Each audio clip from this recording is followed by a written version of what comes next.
Who are you? मैंने आपसे आपका नाम नहीं पूछा है। मैंने ये पूछा है कि ऐसी कौन सी चीज है आपके पास जो आपको आप बनाती है। आपके कपड़े, आपकी बॉडी, आपके मेमोरीज, आपका माइंड। बहुत साल पहले एक ग्रीक फिलोसोफर प्लूटार्क ने भी सेम क्वेश्चन पूछा था with the idea of ship of Theseus and it is very interesting. So imagine कि एक हिस्टोरिकल शिप को रखा गया है एक पोर्ट पे। नाउ इसे यूज नहीं किया जाता बिकॉज इसका एक हिस्टोरिकल सिग्निफिकेंस है, बट सिंस ये एक वुडन शिप है, ओवर टाइम इसके लकड़ियों के प्लैंक्स में सीलन आती है, फंगस लग जाता है। सो उसे ठीक करने के लिए इंजीनियर्स प्लैंक्स को रिमूव कर देते हैं एंड नए प्लैंक्स लगा देते हैं। एंड धीरे धीरे क्या होता है कि उस शिप का हर एक पार्ट चेंज हो जाता है। सो द क्वेश्चन इज कि क्या ये वही हिस्टोरिकल शिप है जो रिपेयर से पहले पोर्ट में रखा गया था? क्योंकि हर एक पार्ट जो उस शिप को बनाता है वो कंप्लीटली डिफरेंट है। Now this is a deep question but इसका point is very simple and elegant.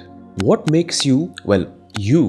Now ये सेम चीज हमारे साथ भी होती है बिकॉज इन बायोलॉजी हमारे बॉडी के सेल्स रिप्लेस किए जाते हैं ओवर द इयर्स। हाँ, ऐसे कुछ पार्ट्स होते हैं जैसे कि न्यूरॉन्स या फिर आई के लेंस जो कभी रिप्लेस नहीं होते। So are you the same person जो 5 या 10 साल पहले था?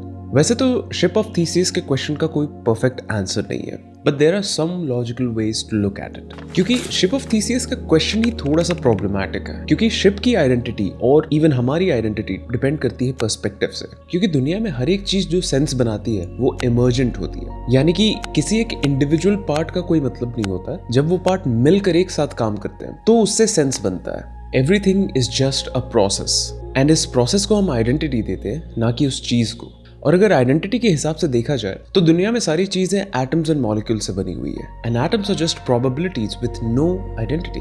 टाइम चीजों एंड लोगों को आइडेंटिटी देता है, जिसका मतलब ये है कि हमारी आइडेंटिटी कुछ वक्त के लिए ही होती है। जैसे कि मैं हूं या आप हैं, बट कुछ देर के लिए। 100 साल बाद किसी को पता भी नहीं होगा कि हम एग्जिस्ट करते हैं। जो एटम्स, जो पार्ट हमारे बॉडी को बनाते हैं वो किसी और बॉडी को बनाएगा। Similarly ship of Theseus is the ship of Theseus for some time and I hope it helped. I'll see you on the next one.